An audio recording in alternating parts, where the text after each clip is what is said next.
Noodles রান্না করতে পারে না এমন মানুষ হয়তো দুনিয়াতে নেই। তারপরেও আজকে সবচেয়ে সহজ নিয়মে নুডলস রান্না করা শেখাবো।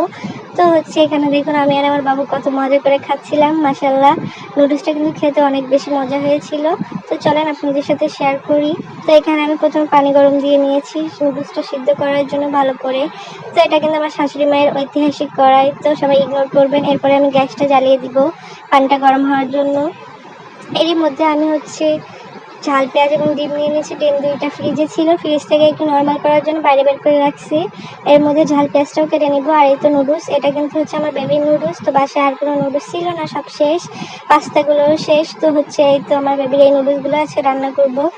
তো এগুলো অনেকগুলো ছিল, এখান থেকে আমি 5 প্যাকেট রান্না করবো আজকে। তো এই তো এর ভিতরে আমি সুন্দর মতো ঝাল পেঁয়াজগুলো কেটে নিয়েছি।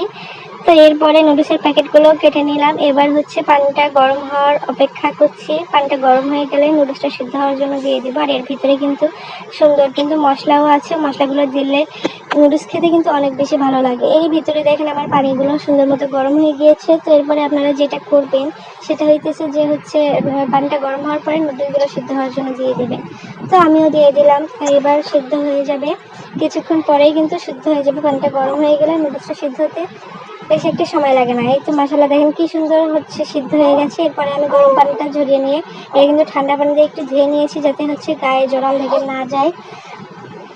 তো এরপরে আমি যেটা করবো, একটা ফ্রাই প্যান বসিয়ে দিয়েছি আর এর ভিতরে দিয়ে দেবো একটুখানি তেল। প্রথমে আমি যেটা করবো সেটা হচ্ছে তেলটা গরম হয়ে গেলে আমি ওই 2টা ডিম এখানে দিয়ে দেবো। 2টা ডিম সুন্দর মতো এখান থেকে হচ্ছে একটু ফ্রাই করে নিব। আর এতে কিন্তু আমি সামান্য একটু লবণও দিয়ে দিব, যেহেতু হচ্ছে নুডলসে বেশি একটা লবণ দেওয়া লাগে না, কারণ ওতে ইনস্ট্যান্ট মশলা থাকে, ওতে অনেক বেশি লবণ থাকে। তো প্রথমে আমি ডিমগুলোকে সুন্দর মতো ফ্রাই করে নিচ্ছি। ফ্রাই করার পরে কিন্তু আমি এগুলো উঠিয়ে নিব। তো আমার বাচ্চা কিন্তু এভাবে হচ্ছে নুডলস রান্না খেতে অনেক বেশি পছন্দ করে, আর এভাবে আমাদেরও খেতে অনেক বেশি পছন্দ করে। বিশেষ করে আমার শ্বশুরমশাই, উনি অনেক বেশি পছন্দ করেন। তো এই তো ওনাদের দুইজনের জন্যই আমার করতে হয়। ডিমগুলো উঠিয়ে নিয়ে আমি হচ্ছে এখানে ঝাল পেঁয়াজটা দিয়ে দিয়েছি। এখন সুন্দর মতো এটাকে হচ্ছে ভেজে নিব। তো আমার আশেপাশে অনেকগুলো সাউন্ড হচ্ছে, সবাই ইগনোর, কারণ হচ্ছে দিনের বেলা ভয়েসটা দিচ্ছে, রাতে দিলে হয়তো এত শব্দ হয় না, বাট দিনের বেলা অনেক বেশি শব্দ হয়। তো এটা সুন্দর মতো ভেজে নিয়ে আমি কিন্তু হচ্ছে এতে এবার ডিমটা দিয়ে দিব। তো ডিমটা দেওয়া হয়ে গেলে কিন্তু হচ্ছে তারপরে যে আমি নুডলসটা দিয়ে দেব। এরপরে একটু ভালো করে নেড়ে চেড়ে নিব। তারপরে যে আমি নুডলসটা দিব।